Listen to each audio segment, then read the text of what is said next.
going with AR101 Class number 1. This is the year 2020, so we're bringing AR101 to you live from our basement.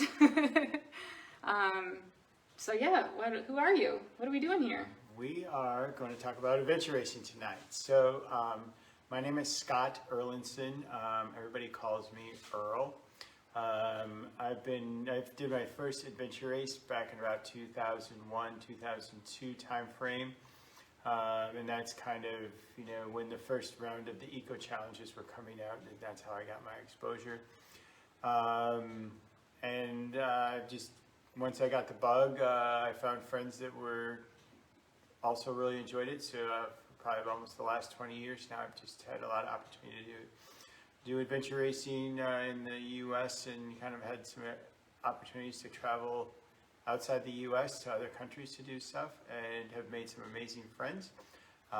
Met my wife through adventure racing, Emily here, and so it's been very good to my overall life, and it just had a lot of fun with it.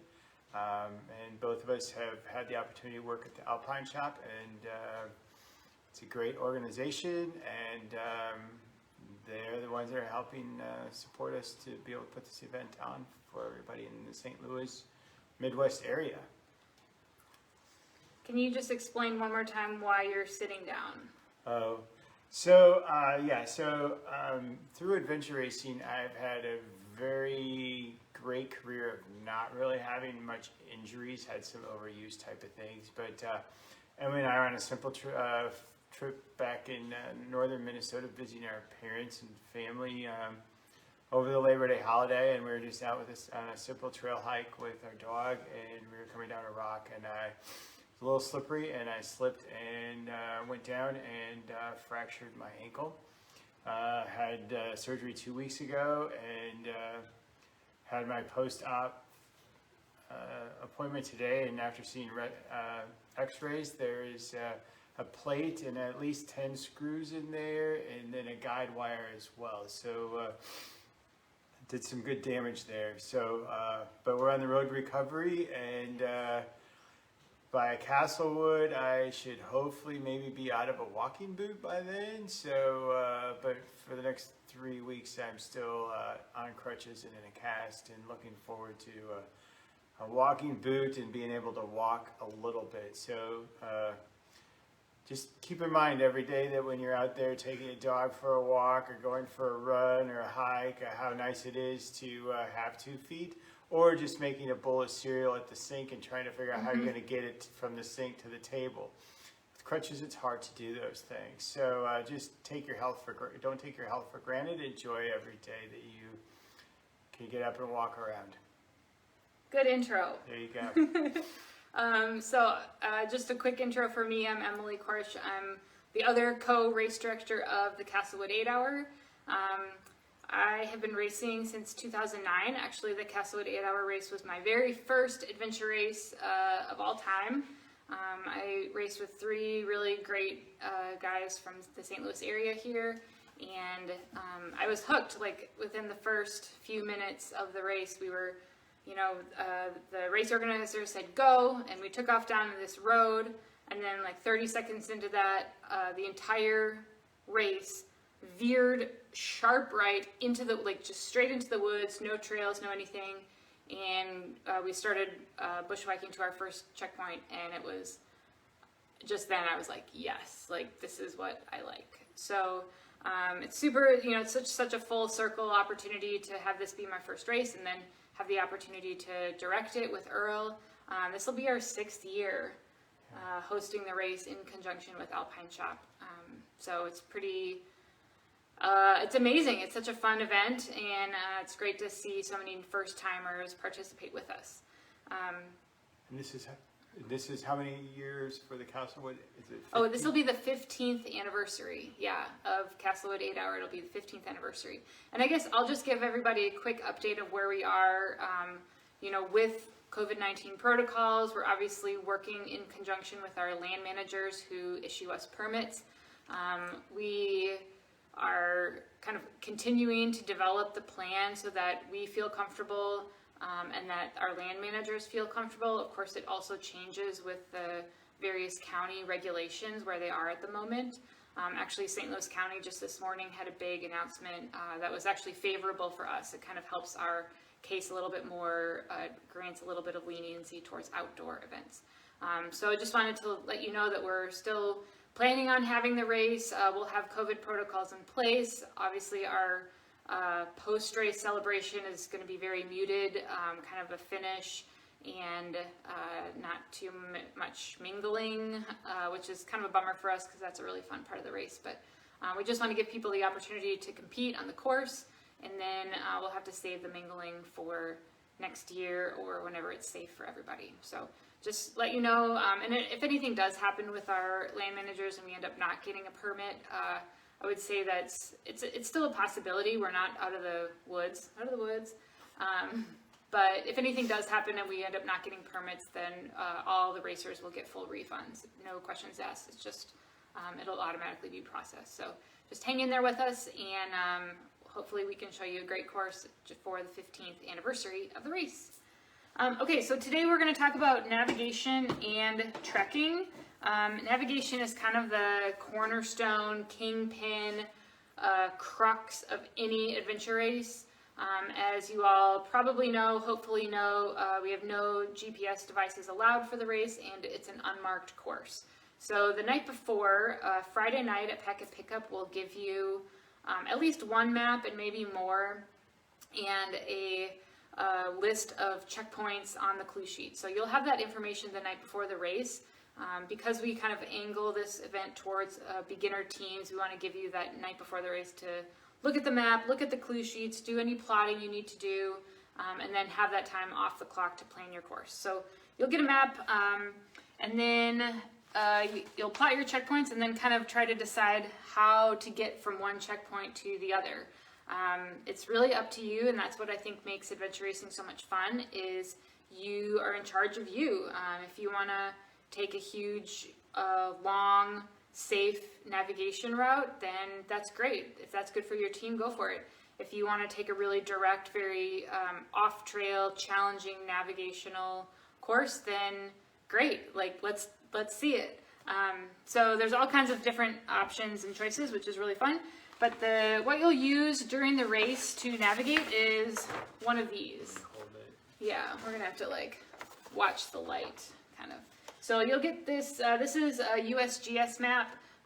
This is an 18-inch by 24-inch, just for scale out there, and 1 to 24. So, I'm sorry, this is actually 1 to 15. So you'll look at probably the most important thing to check out is the scale. We'll have it printed at the bottom of the map. Here, I'm gonna kind of zoom in for everybody. So you see the scale, 1 to 15. If this is backwards, I'll figure out how to flip it. But that's how you know how much distance on the map is related to how much distance in real life. So you'll get your checkpoints plotted on there, and then you'll kind of start figuring out which way to go. And kind of there's two, you don't have to hold that up for the whole time. There's two schools of thought when it comes to navigation. So there's on one kind of, and they're both right. They both have their purposes and usefulnesses, and there's no like right or wrong thing here. They're just two ways of thinking about navigation. So kind of on one hand, you have a more military or search and rescue type method of navigating. That's when you take a straight bearing, a certain degree on a compass, you take your bearing, and you know your pace count, and you proceed on your bearing for your specified pace count, and then once you get to the end of your little march, then you take another bearing, and you decide, okay, now we need to go another so many paces, and you proceed that way. The benefits to that system are it's very repeatable, very predictable, especially in search and rescue situations when you need to instruct other personnel, other EMS people how to repeat your route and get to you. That's a really great way to do it, is a bearing and a pace count style of navigation. The style of navigation that I tend to use more and that we see is a little bit more successful more often than not, but not always, just more often in adventure racing, is a more orienteering style of navigation. So what that means is taking a look at your map and understanding what the contour lines are telling you if you're going up a steep hill, down a steep hill, if there's just any sort of feature that's going to make your travel more or less difficult, you use those features to help you navigate, not necessarily in a straight line. So if you're going from, I'll try to see if I can use this as a, I'm going to hold it up really close to the camera.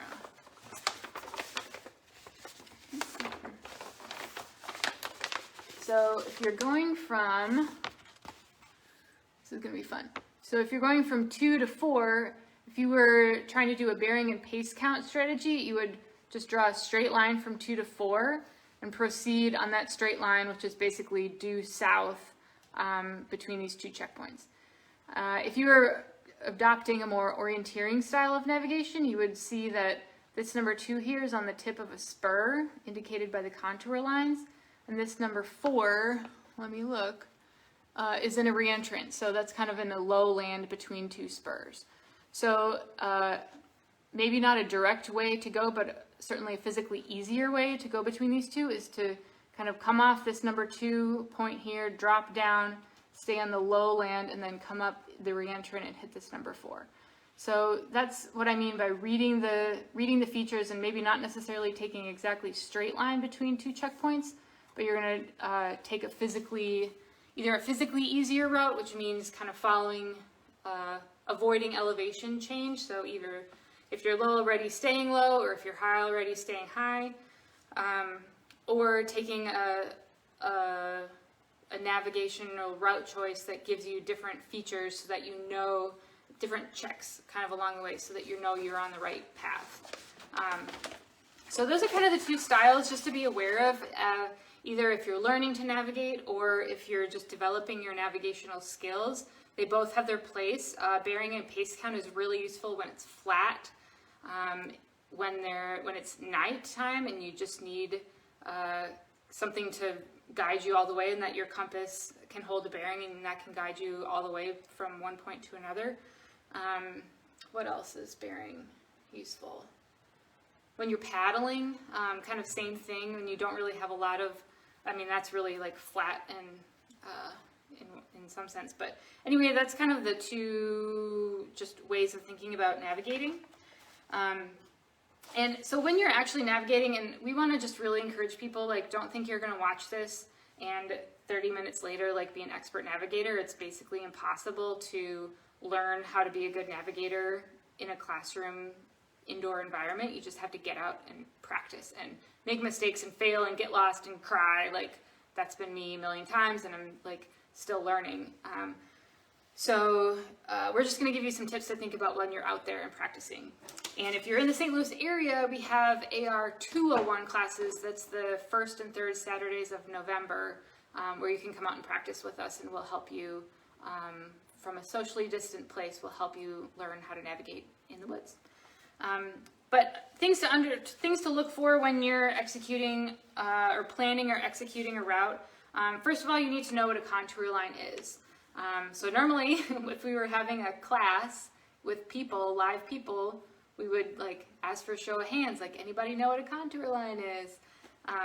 But since it's just us talking to a phone and our dog who's passed out on the floor over here, we'll just kind of explain it. So a contour line is going to be a line that connects consistent points of elevation. So if you're thinking about if you're walking on the side of a hill and you're not going up, you're not going down, but you're just walking at the same constant elevation, you could be walking exactly on a contour line. And so the closer that these contour lines are together, that means the quicker the elevation changes, and the farther apart or more spread out that a contour lines are, then that means there's less elevation change, or it's flatter. So that's really how this 2-dimensional map, and I'm just going to keep throwing map types at you. So that's how this 2-dimensional map here, you can see all these brown lines, those are the contour lines. And those are going to indicate where the elevation is changing. So when they're really close together, such as, this is like a really steep park also, so like they're all close together. But like, such as right in here, in this reentrant here, you can see they're all like, kind of turns almost like a little tan color. That means it's very steep. in that area. And then over down here on this spur, they're spread out more. So this is a very broad, less steep feature. So when you're walking around in the woods and you're changing elevation in 3 dimensions in the real world, that means that you're actually, on the map, you're crossing the contour lines as you travel, kind of following on the map.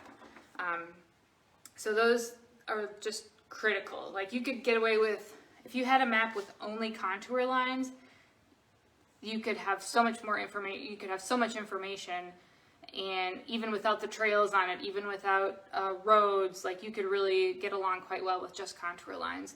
Versus if you had a map with only trails on it, but no other information, that'd be kind of difficult to get around. So contour lines are the backbone of any orienteering or USGS map that's used for adventure racing. So when you're out there, it's really important to keep the map oriented to real life. So what that means is using your compass, either a thumb compass like this one, or a base plate compass like that one. You're going to use that to line up the magnetic north lines on the map with magnetic north in real life. So this is really, let's see if I can accomplish this. So let's see. All right, so I'm just going to hold that there. So this is wrong because the compass is, pointing upwards, which is not true. But I'm just going to say, pretend this is flat. So if I was going to orient this map, I would need to orient these north arrows. See those north arrows up there? I would want to hold it so that my north arrows on the map line up with the north arrows on the compass, just like that.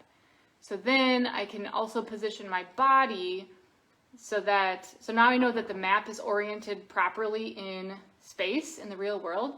So then I can position my body so that I look down at the map and I see, kind of looks like this. I look down at the map and I see correctly exactly what land is spreading out in front of me. So it's something that this is actually it's a very basic concept, but it's something that I kind of struggled with learning how to navigate. So just really, one of those things, really need to practice just orienting the map at a moment's notice. These orienteering maps have magnetic north arrows, which is super convenient. The USGS maps have true north grid lines on them. So these black, let's find one. These black lines here, that's towards true north. In some parts of the world, magnetic north and true north are different, and you have to account for that in your when using your compass.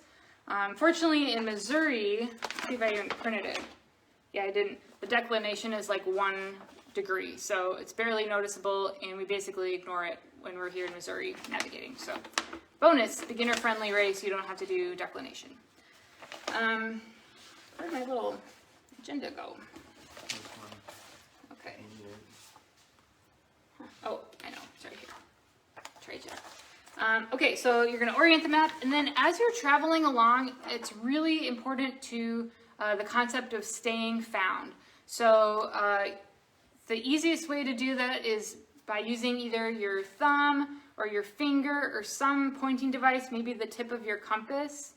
Here, if I can show you that, yeah, maybe the tip of your compass, but holding it on the map exactly where you are, and then moving your hand or the tip of your compass along the map as you travel to keep track of where you are so that you're not constantly relocating up and down, up and down. So what I mean by that is,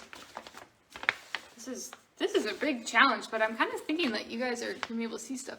So let's say you were on this trail here and you were going to number 16. We'll put you right here at this trail junction here.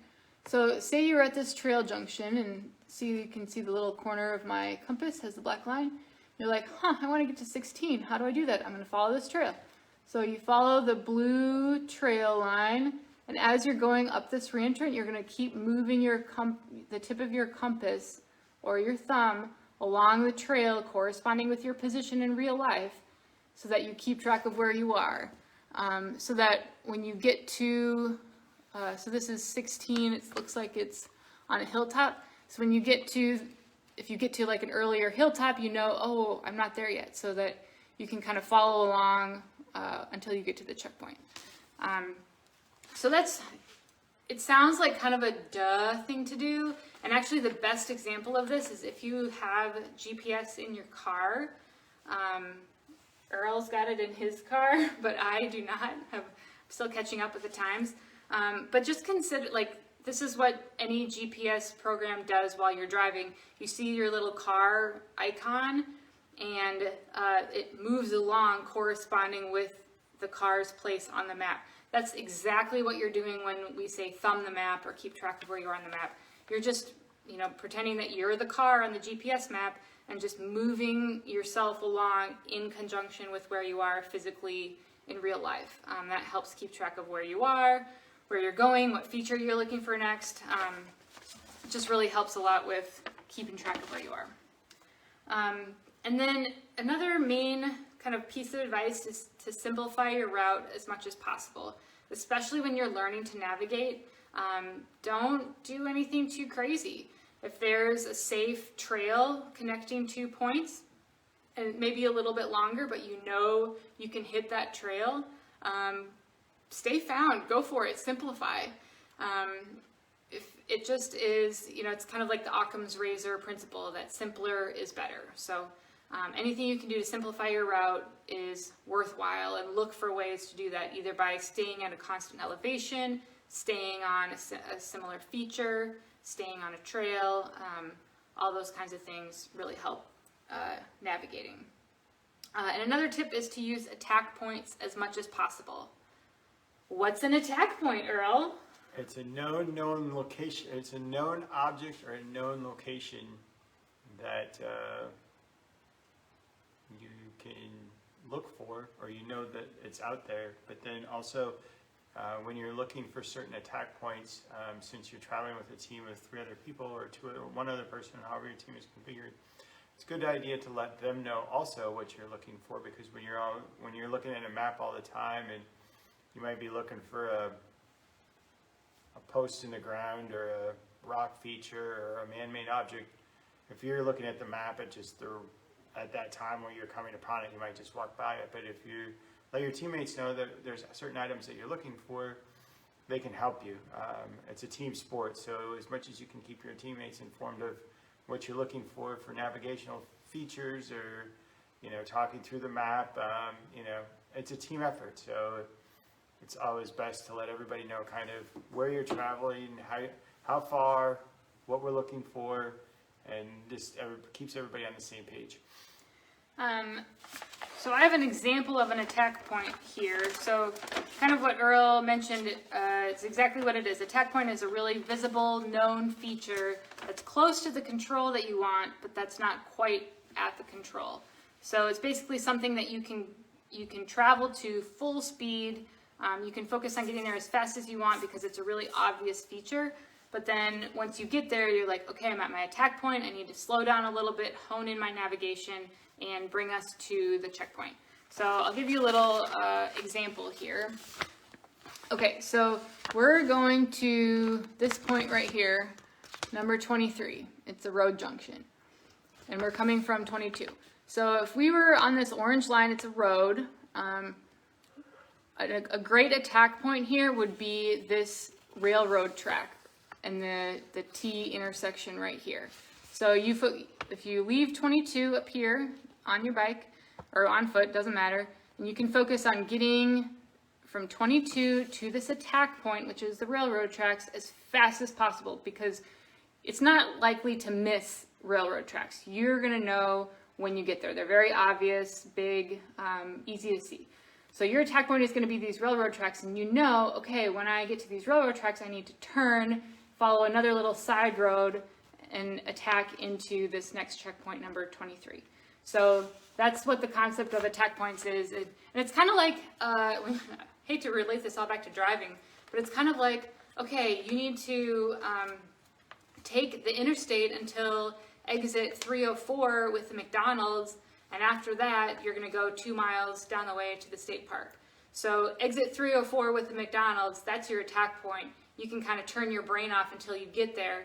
And then once you get to your attack point, then you need to turn your brain back on and navigate a little bit more precisely into your checkpoint or the state park or, wherever you're going next.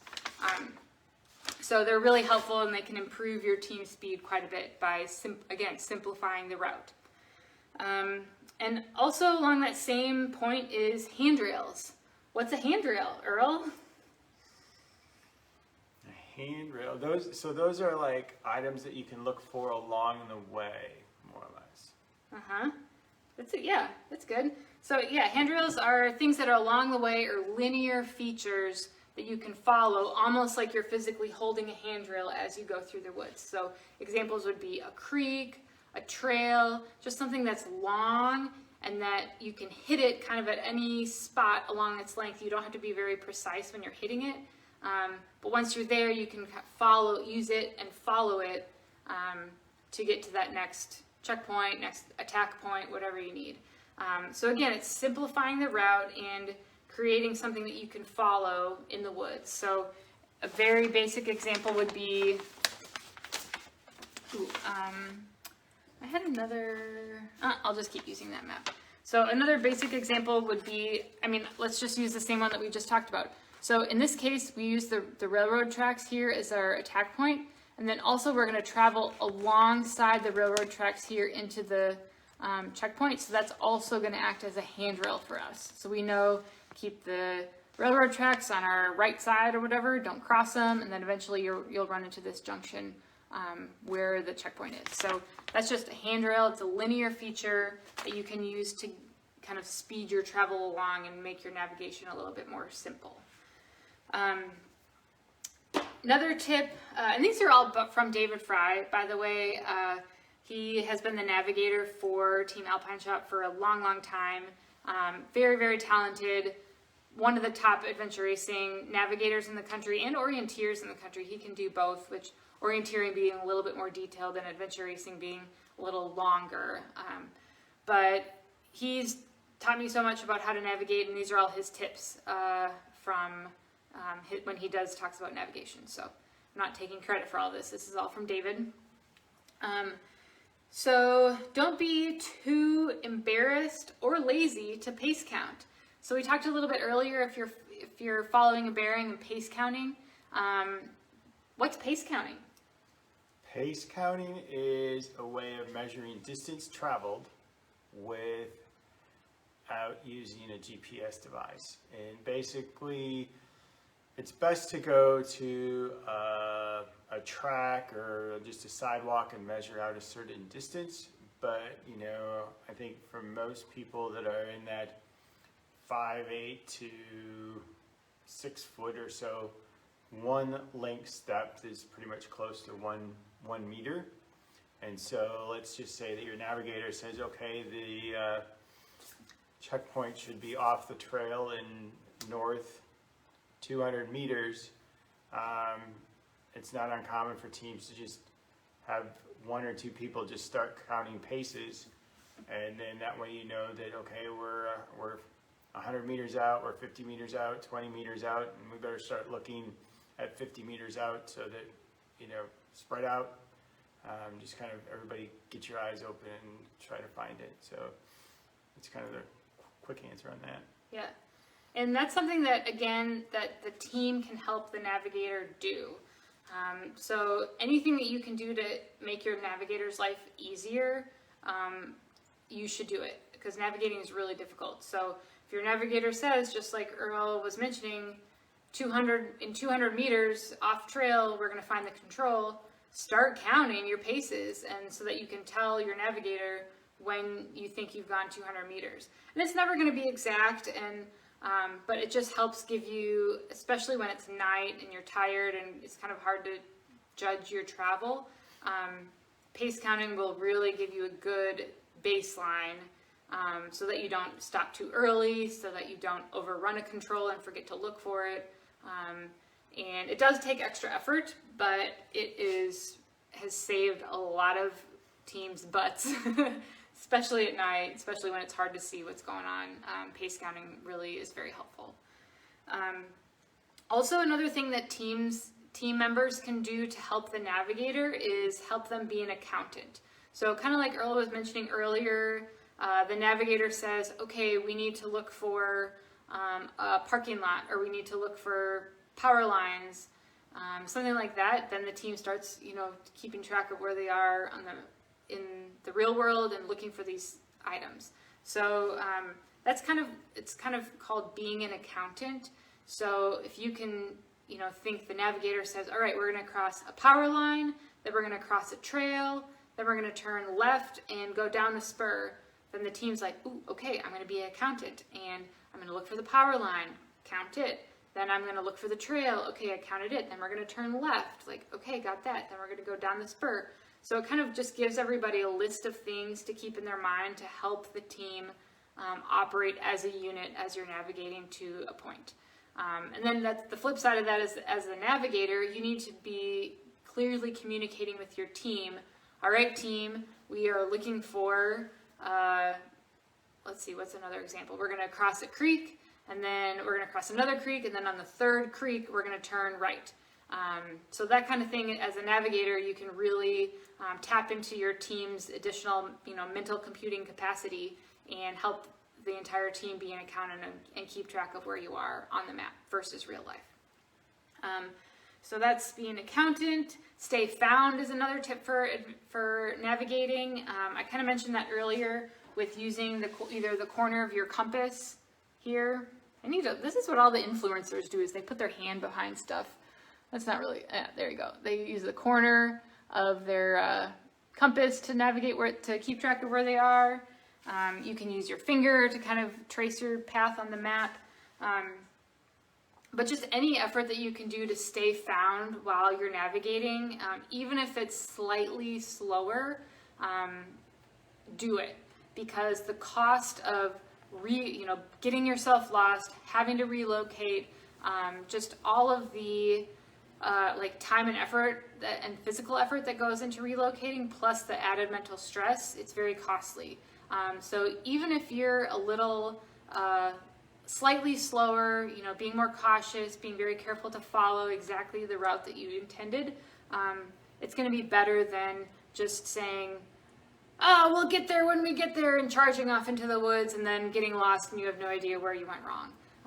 So anything you can do to kind of stay found while you're navigating is very, very worthwhile. And then as you get better, and kind of more comfortable with navigation, then you'll be able to speed that process up and be faster and more competitive. So that's, I think, all of our tips. Oh, let's see if we got any tips. Oh, okay, it looks like Mark is looking for a team. He's from Kansas City, so if anybody watching is from Kansas City and wants to get in touch with Mark, he's in the comments. Well, you don't have to be from St. Louis to race, or from Kansas City to race with Mark either. So if anybody's looking for a teammate, we've got people out there looking. So just kind of keep us in the loop on, I don't know, what's the best place for them to go if they're looking to find teammates or put together teams? Yeah, so if you're a solo racer right now, we don't allow solos at the Castlewood 8 Hour. But if you're one person and you want to find a team, do what Mark's doing and posting in the Facebook Live comments. You can post on our Facebook event page. Hey, my name is Joe, and my goals for the race are I want to finish. I've never done an adventure race before. Just say something about yourself, and then we'll try to. Other people can see that on the Facebook discussion group, and then we'll also try to help connect you with teams that are looking for one extra member. So. Just communicate. That's the key.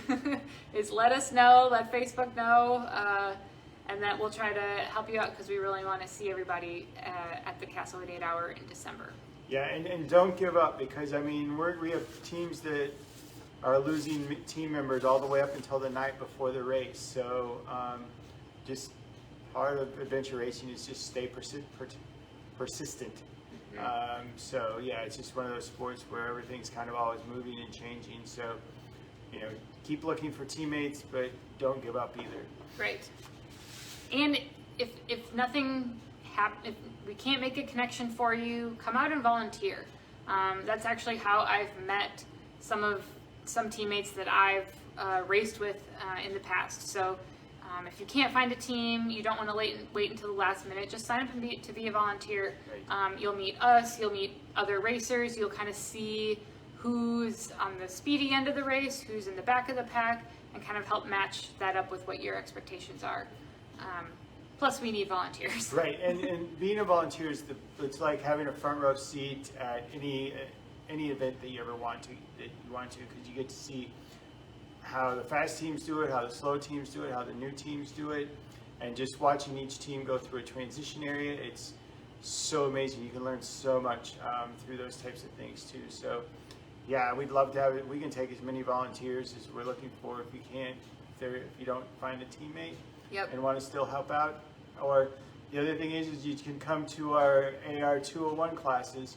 You can do that as an individual, and you'll meet other people there. And I guess that's how I first started that's how our first team kind of got put together. I went to a ropes training class for adventure racing, and then the other person, my other teammate, he went to an AR orienteering thing the next weekend, and that's kind of how a lot of teams are built. It's just they might not be people that you know, but you all have common interests, and I've had amazing friendships that have been developed over the last 20 years through people that just have common interests. So yes. So we have one question from Michael, and I'm just going to read it out loud and then we'll answer it. So, if we are halfway through orienteering and we realize we are running out of time, can we skip checkpoints and move on to the next phase of the race? Great question, Michael. I'm glad that you're interacting with us because it makes us feel not so alone in our basement. But yes, the answer is in our particular race, in the Castlewood 8 Hour, you're allowed to skip as many checkpoints as you want, really. You just need to get the transition areas and come back to the finish line under your own power to be an official finisher. So yes, you can skip checkpoints without penalty. And that's just a really good point that Michael brings up, is to always kind of keep track of the clock and where you are. We do have some intermediate cutoffs that we use at the Castlewood 8 Hour. We mostly put those in place to help teams who aren't familiar with pacing themselves understand how much time they have to do certain sections so that they're able to make it to the finish line under their own power. Yeah, just be mindful of the cutoffs and then make sure you hit all of them. And then if you need to skip a couple checkpoints, no big deal. That means you need to come back next year to clear the course, but that's all. But yeah, thanks, Michael, for that question. And anybody else with questions, just got the comments up here. So anything we can do to help you guys out, we'll answer. Okay, so one of the things also that you'll do to prepare your map is you'll need to plot checkpoints on Friday night. The way that we do checkpoint plotting is with a UTM grid. So we'll give you 2 UTM coordinates per checkpoint. And essentially it is plotting, if you can remember back to middle school or whatever year that you took, I guess it's algebra for math, it's basically an X and Y coordinate. So we'll give you an easting value, which is on your X axis, and then a northing value, which is on your Y axis. And that's what you'll use to plot the checkpoint. And I'll link a couple at least one video to underneath our description, so that there's just better ways to show you how to do it than like Facebook Live vertical. It's kind of awkward. But yeah, that's what you need to know. And I'll just show you an example real quick. So you'll get, here's the UTM easting, which is in your X axis, and the UTM northing, which is in your Y axis. So you'll go over this many meters, and then you'll go up this many meters, and then that's where your checkpoint is, and you can verify it with the clue that we give you, just to make sure it's on a reentrant or spur or something like that. Yeah, that's kind of UTM plotting. So I see Scott has a question about an Apple Watch. Is an Apple Watch allowed? I'm going to have to think about that one. Normally we don't allow GPS devices, and I don't have an Apple Watch, so I know that like probably makes me a Neanderthal, but we'll look into it and we'll get back to you, Scott Schultz. So yeah, I Your guess question. any watch that's going to give you a position of where you're actually located at any given time is not a watch that would be allowed for the race. So that's pretty much our standing is. You know, I'll mention it real quick, but if you want a track for the race, one thing we do is we allow people to, if you have a Garmin watch or an Apple Watch that has a stop, start, record feature on it, just before we'll have it where you can, just before the race, you can hit start and we're going to put it in a bag, seal it up, and then you can open it back up when you finish and hit stop. And then that way you'll be able to post that up to Strava or whatever, and then we have a bunch of other people that you'll be able to compare your routes and that kind of stuff. So you might not be able to wear it on your wrist, but we would encourage you to carry it in a dry-proof bag. Okay. Oh, great. And Mark's helping us out because we don't know about Apple Watches, but Mark is saying Apple Watches have GPS. So yeah, we'll just, we'll have pre-race, we have bags for you to bag up your device. Any device, anything with GPS that you want to use to track your race, just plop it in the bag. It's like a white bag that you can't see through. And I know it's kind of seems like a lot of extra effort, but we just want to make it really clear that for our sprint race, the 8-hour, for any other multi-day race, GPS and adventure racing do not mix. No GPS. Thanks. Okay, so flags and punch and passport. So we're a little limited on supplies because we haven't made it to the shop to pick up all of our race bin, but we do have one lonely little checkpoint flag. So this is the flag that you'll see. Oh, you want to keep holding it up? Okay. Well, Sorry. Reach. So this is the flag that you'll see at every checkpoint location, and then it will have, this is an empty thing right now, but it'll have a little punch. It's like a red plastic, it looks like a red plastic stapler. That'll have a punch at every single checkpoint, and that punch has a unique pattern on it. And then I had a passport here too. Where'd it go? we'll have all these supplies at our next class. Right, yeah, we're a little, so anyway, here's your imaginary punch. It's a red plastic stapler, imagine that in your mind. You'll have a passport that's a piece of Tyvek, and it has has a grid, so it has a bunch of squares on it, and this is checkpoint number 1, you punch it in the checkpoint number 1 square. Boop, and it'll make a pattern, drop the punch, go to your next one. Checkpoint 2, you'll put it in the checkpoint 2 square, and then at the end of the race, you turn in your passport, and that's how we know that you went to all the points that you said you went to. So that's how we handle punches. And we don't hide these orienteering flags. Like if the clue is a spur, we're going to put the flag very, visible, hanging from a tree on the middle of the spur. We're not going to put it on the spur under a rock, or we're not going to put it on the spur behind a tree. We're going to make it as visible as possible. So once you navigate to the feature, you're going to find the checkpoint if you're on the right feature. So just this is not an Easter egg hunt. We hang the checkpoints very visibly and easy to see once you're on the right feature. We do our very best.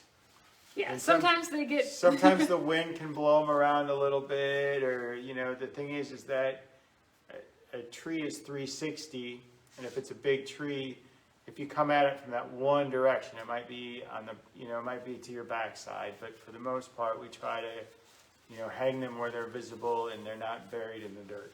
Yes. Okay, so we're going to kind of review, that's most of our navigation portion. If you guys have questions, just throw them in the comments. We'll either answer them in midstream or at the end of class. Ooh, there's one right now. Oh, Kevin, when I get lost, I blame Earl no matter what. Yes, that's a fine strategy. Sorry, Earl. Pretty much when anything goes wrong, it's my fault. So. Yeah. Okay, but we're going to just kind of review some of the gear that you're going to be using on these trekking sections. So when we say trekking, for some people that means running. For some people that means hiking. For some people it means running the downhills and hiking the uphills. Like just, it's any kind of mode of travel on your feet. So when we say trekking, that's what we mean. And obviously what you're going to be wearing is probably some shoes. What kind of shoes should you wear? Trekking shoes. Trekking shoes. What would that be? So I guess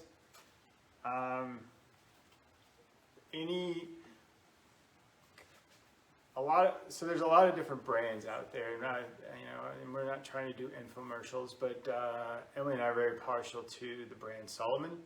But there's a lot of different trail runners out there, and you don't really need to go buy a special pair of trekking shoes for the Castlewood race either.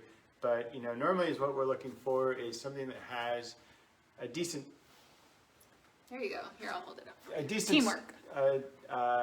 A decent sole on it that's going to have some sort of lugs, so you're going to get some decent tracking because you're going to be off trail, or you're going to be running on a trail, or here's another example. You're going to go still has actually dirt off trail, and you might be sidestepping, and look at all that dog hair in the bottom. Right. Yeah.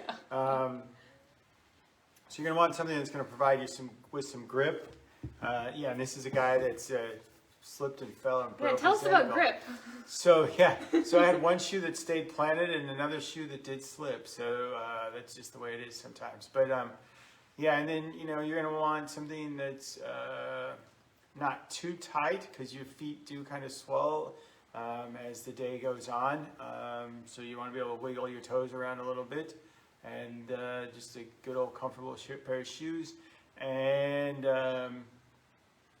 I wouldn't want to wear a brand new pair of shoes on the first day of the race. So if you're looking at getting a pair of trail runners, pretty much everything we're talking about right now is as we go through these classes with when we're talking about gear is this: if you don't have it and you're not currently using it, the sooner you can get that going, the better off you are.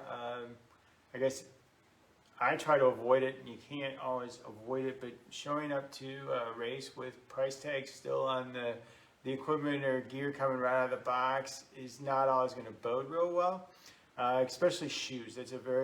Shoes are probably one of the most important things in adventure racing, because if you don't have your feet, it's really hard to move. And I've blown up my feet many a time, so I can tell you all about those horror stories of blisters and that kind of stuff. So I've learned the hard way, and we're going to try to help you not have to learn the hard way through this class. So at least the medium way. The medium way. Because there's no easy way in Right. adventure racing. Just doesn't happen. Okay, so we got some good trekking shoes. If you've got especially sensitive feet, don't be afraid to switch out your insoles. Kind of the factory insoles that these shoes get sent with sometimes are a little cheesy. So feel free to switch out maybe a more arch supportive insole, a little bit more like foam cushioning here. Just an option. If you have feet troubles, I would recommend going to see Injinji Bono at the Alpine Shop. This is a plug because number one, we love the Alpine Shop, and number two, Angie is so passionate about feet and making sure her customers are really comfortable on their feet. So I actually had a very painful nerve issues in my left foot, and I took 6 different shoes to Angie, and we spread them out on the floor, and she had me try all of them on, and she looked at my feet and actually set me up with a new pair of insoles, and we found that they could work with my existing shoes. So she's really helpful. She's a podorthist, which is just useful, and she would love to help you get your feet comfortable. So if you do need help, come see Angie Bono. She's at the Kirkwood Alpine Shop in the shoe department. Okay, so we got that. Another thing before you put your feet in your socks and in your shoes, you're going to want to put some lube on there. Maybe not for your everyday runs, but definitely for longer training days and races. So a variety of options. This is the one that we're currently using. We really like it, Gurney Goo. It's from New Zealand, where all good adventure racing people and products come from. Another option is this Run Goo product. I've used it a few times when I can't find my Gurney Goo. And again, it prevents blisters, prevents chafing, lasts all day, and it kind of helps improve your skin's waterproofness, so to speak. So it just helps prevent all those little layers of skin from getting saturated and rubbing up next to each other. And then if you have to, use some Body Glide. It's really not the best for feet, but it'll work in a pinch. So foot lube, very, very useful. Put it on the morning of the race, put your sock on, and then off you go. I guess when you're applying the lube, we'll pretty much kind of do most of the foot, but the key areas to lube is in between the toes to try to eliminate that friction. I've also gone to a lube and none of my toes are straight. They're all crooked and kind of wanky. And so I actually wear a sock that's called Injinji, which is a toe sock. So I do the lube and then have the sock, so that just kind of helps keep everything separated, which has really helped eliminate blisters, so those are some certain things. And then also the heel area is another place where hot spots can very easily flare up. And the other thing, we'll get more into a first aid at another point in time, but if you do develop a hot spot, the sooner you stop and put tape on it or a Band-Aid, the better off you are, because you're like, oh, I'll just let it go till the next TA or something, and then all of a sudden you get lost, and then you've walked for another hour, and then all of a sudden this hot spot now is a huge blister. So that's just speak up to your teammates and say, we got a hot spot, let's stop and fix it, and you'll be so much faster later. Trust me, so much faster later, because you're not walking on blistered up feet. So Earl likes the Injinji socks. Those are the 5-finger, they've got one little toe thing for each toe. I like these are the Swiftwick socks, and what both of us really go for is just a really thin sock, and I'll see if I can show this to you here. But this is just a really, more dog hair. Oh god, dog hair. We live with a golden retriever. It's everywhere. But it's just a really thin sock. And you may be tempted if you're shopping for socks and you see a cushioned hiker or these cushiony, pillowy socks. You're like, oh, I'll be so comfortable. I want one of those. And all they do, I hate to be Debbie Downer here, but all those cushion socks do is hold water. They hold sweat, they hold creek water, they hold mud. And then it just puts it next to your skin and just makes your skin unhappy and more prone to blisters. So I guess if you could guarantee that your feet are going to be 100% dry and that you're not going to sweat, that cushion sock would be applicable. But unfortunately, neither of those cases are really found in adventure racing. So go with a thin sock. Put some lube on your foot before you put your sock on, either kind of this regular sock here, or an actual toe with the 5 digits. Toe sock would help you. Okay, we're getting close to 8 o'clock, so we need to okay. push along. So we just had a question while we were talking about feet from Michael. Does a team need to stay together at all times? Is there a distance apart rule? What if someone is feeling ill and needs to sit out part of the race? Is that allowed? Earl, does a team need to stay together? So yes, it's a team sport. And each race is got a little bit different spin on it, but for the most part, everything is within 100 meters or line of sight. If you can't see and hear your teammates, you're too far apart. And you're breaking the rules. And you're breaking the rules, but also for safety reasons, first of all, you need to work together as a team, but if somebody goes down and you can't see them, you can't hear them, all of a sudden you've got an injured teammate, now you got to go find him. And it just, there's just bad things that can happen. So it's self-reporting, and, we trust that all teams are doing it, but also if teams see other teams out there, it's in your best interest as a sport to say, hey, just kind of keep that important, keep an eye on everybody. And then we really can't have any individual racers out there, so if you're a team of 4 and one person goes down, we need to get them to a TA where we can get them, safe, and if it works out to where the 3 can continue, we would look at allowing that. If you're a 2-person team and one person goes down, you're kind of done. But yeah, it's a team sport. Yep. And that's a good, I thought I had a thought there. I just lost it. I don't know. Stick with your team. You need to stay within 100 meters or line of sight of your team the whole time. If someone does get sick or injured, you can drop them off at a TA, and you may continue on. You may want to stay with your teammate, but you can't just leave them in the woods, cover them with leaves, and then like come back when you finish. Like that's right. not allowed. And we have a teammate, and we have a team work session coming up here in one of the other classes, so we'll get a lot more information into the teamwork atmosphere. Otherwise, we'd be here for 4 hours tonight. But so stay tuned for another Monday night class on teamwork. Okay, Mark had a question about hot spots. Do you recommend moleskin or duct tape? It really depends. I know Earl likes to use duct tape. It depends on what you have available. And I might do both if you have an opportunity to do some. I just like to seal everything up with duct tape for the most part, because that I know sticks and doesn't come loose. So sometimes I've had moleskin move around and then you got to stop again. So maybe that's just because I'm not very good with it, but I think moleskin's hard to get right. It's hard to. It's like there's the thickness to it, and it's like not necessarily very sticky. I just think it's like. And if you get a crease in it or something like that, so if it's a bad spot, sometimes I'll just take and cut up a little piece of gauze and then put that next to skin and then put duct tape over the top of it or something. So Yeah. you don't have duct tape. I mean, if you catch it soon enough, you can just go direct duct tape. But if you kind of miss the mark, then you're going to want to put something on it so you don't have duct tape on raw skin. Another thing that I like to use for hot spot is the KT tape. So that's the like stretchy tape that chiropractors love to like put on your skin. I just find that tape, I like the stretchiness of it. It sticks pretty good, and you can like cut it however you need to. Like I pre-cut strips for longer races. I pre-cut strips to put on my toes that I know sometimes have problems.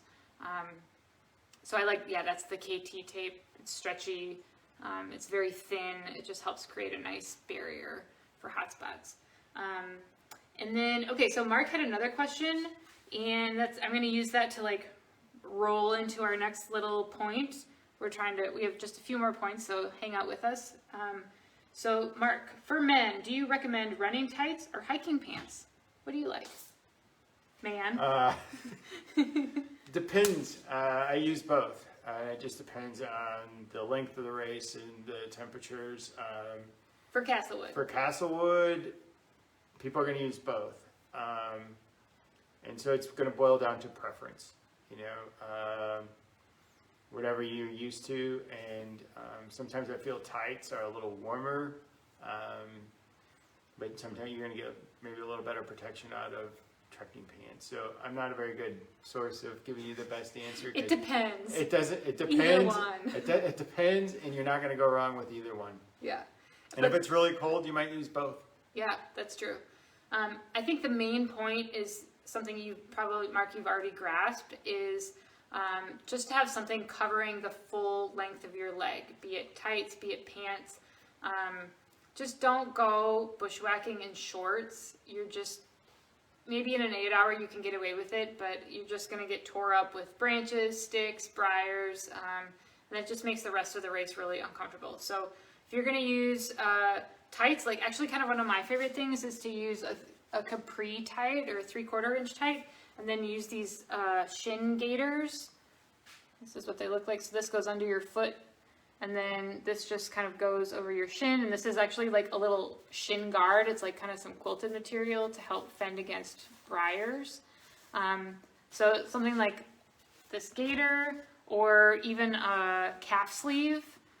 Here's one of those. Just put that on your calf, and that just gives another layer of protection from your skin from being sliced up and kind of annihilated by bushwhacking. And every year someone has shorts on, and it's like, okay, you can probably, like I said, you can probably get away with it in an 8 hour, but for longer races, it's just your legs get really sore really fast. And then for poison ivy, that the full covering protects against that mostly. Stinging nettle, that sometimes kind of protects.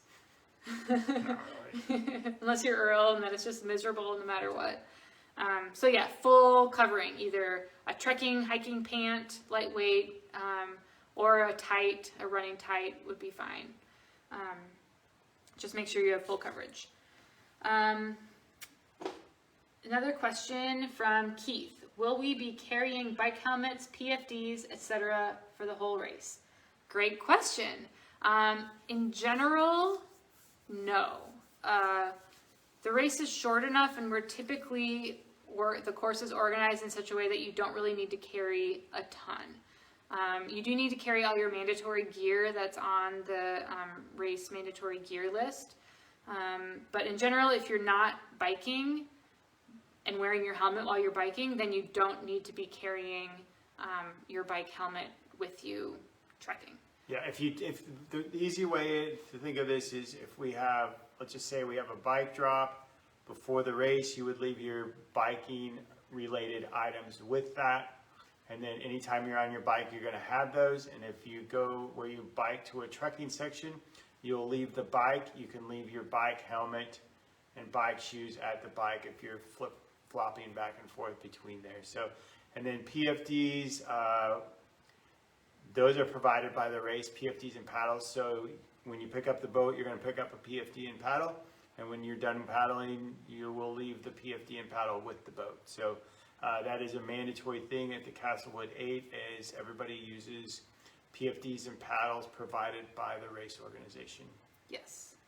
And one thing about, this is a really good question from Keith, when you're packing your pack, if you're one of those people that is using mountain bike shoes, like, clipless pedal style mountain bike shoes and trekking shoes, and you're going to change shoes in between the sections, make sure that your pack is big enough so that you can carry your trekking shoes with. Sometimes I think at least I know I've forgotten it, where, I pack my pack the night before the race. I'm like, oh, I have room for everything. It's a little small, but I don't want it too big, otherwise it'll jostle. So I'm like, perfect size. And then I get to the race and we finish up a biking section, and we have to, or we finish a trekking section, we have to ride away on our mountain bikes. I'm like, oh crap, I forgot. I'm going to wear my biking shoes, but now I don't have anywhere to put my trekking shoes. So then she just throws them to me and I carry them for her. Yeah. So yeah, you have two options. Number one, make sure your own pack is big enough. Or number two, make sure your teammate's pack is big enough to carry all your crap that you forgot about. I recommend strategy number two. Okay, any other gear? You want to talk about the toe? This is really kind of our last gear item, and this is an optional thing. So this is a trekking toe, and it's got lightweight carabiner, and then this is shock cord in the middle. So this is something again, maybe it's not going to be really useful for an 8-hour race, but for a longer race, it's very useful. Personally, I've spent what was it in Wyoming? 20 miles pretty much. It was a long time I spent hooked up to this thing being towed by this guy at a multi-day race in Wyoming. So what this toe does is, let's put on a pack here. So yeah, if you want to put that on. Yep. And then turn around. So the person who's being slow, and this, everybody is slow during a race. It happens. This is going to be hard to show. Okay, can you see this? So basically, this is like comedy. So this here, on the person that's being towed, we just hook it up to the waist strap, and it's clicked in like that. So now I'm on toe. So now Emily would be on toe, and then if I were to have this pack on, I would just clip into this loop on the back, and then it would create a tension. Yep, and then, you guys see that. So if you guys can see, yeah, they can see that. So basically, I would know that she's back there, but not really. And what it does is it keeps Emily from falling off the group. And and it helps her keep moving and takes a little load off of her. But the biggest thing is mentally, she's putting out a little less, physically she's putting out a little less effort, but able to stay caught up with us. But mentally it's huge because she's able to stay up with the team and not keep falling further back behind, because there's nothing more mind-sucking and making you feel like you're really pulling the team down, and it just is a big heavy burden for a teammate that's not able to keep up. And it's also the team's responsibility to make sure that that doesn't happen, because you're only as fast as your slowest teammate. So whatever you can do in adventure racing. And you don't even have to have a toe like this one.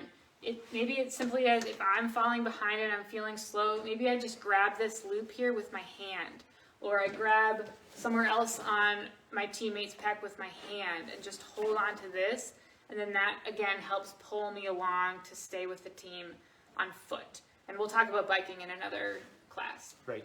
Or you just hold hands. I mean, I've held hands with both male and female teammates, and the females maybe not been my wife or my girlfriend, but or the thing is like just a handhold and pulling through, or when you're going up a hill, just grabbing that extra helping hand. Monumental. It's monumental, both physically, but even more so mentally. Yeah. And it's just that it creates that team environment, and it just keeps that positive mojo going, versus just like, hurry up. Right. That does. We're gonna wait for you. Well, and then it's just like. Ugh. It just really doesn't. I mean, you're just not as fast. Yeah. So simple.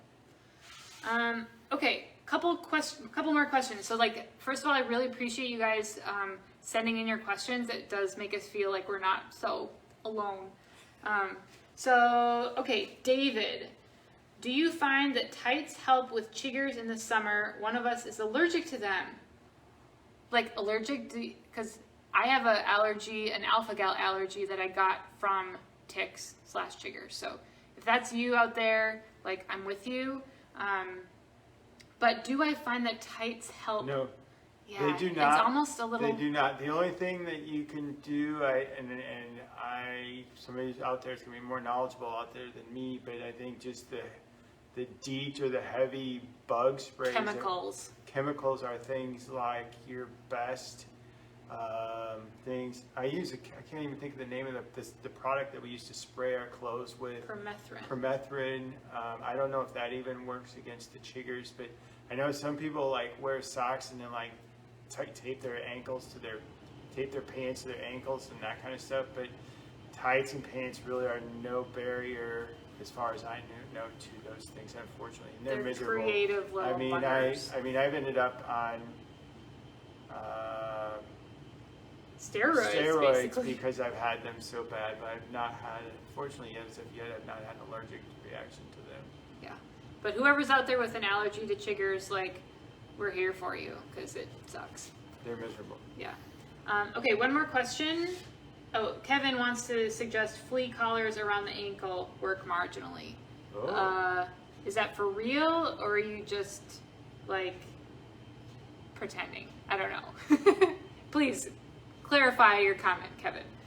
Okay, so Mark had another question. Can you get away with just trekking shoes, or do you recommend shoes for biking and trekking? What do you recommend, Earl? So, probably, I have always been one that changes from a trekking shoe into a mountain biking shoe in most all adventure races. On some of the shorter 8-hour races, I have done flat pedals and stayed in trekking shoes throughout the whole race. Castlewood would probably be one that I would definitely think about, just doing one shoe through the whole thing. It's less stuff to manage. Your transitions will be faster. But if you're changing one or the other for the race, start practicing now. Don't just wait till race day to figure it out. I guess if I was going to go do some more races on flat pedals, I would need to ride more on flat pedals, because I just haven't ridden a lot of flat pedals. And it might sound silly, but you definitely need to I would definitely need to relearn how to ride on flat pedals, just to get used to bouncing off of them again, or not having that push-pull as readily available. But anything longer, the 24-hour races, we were always changing shoes. Just it seems to make more sense. Okay, we have a follow-up from Kevin about the flea collar strategy. I didn't know this about Kevin, so thanks for sharing.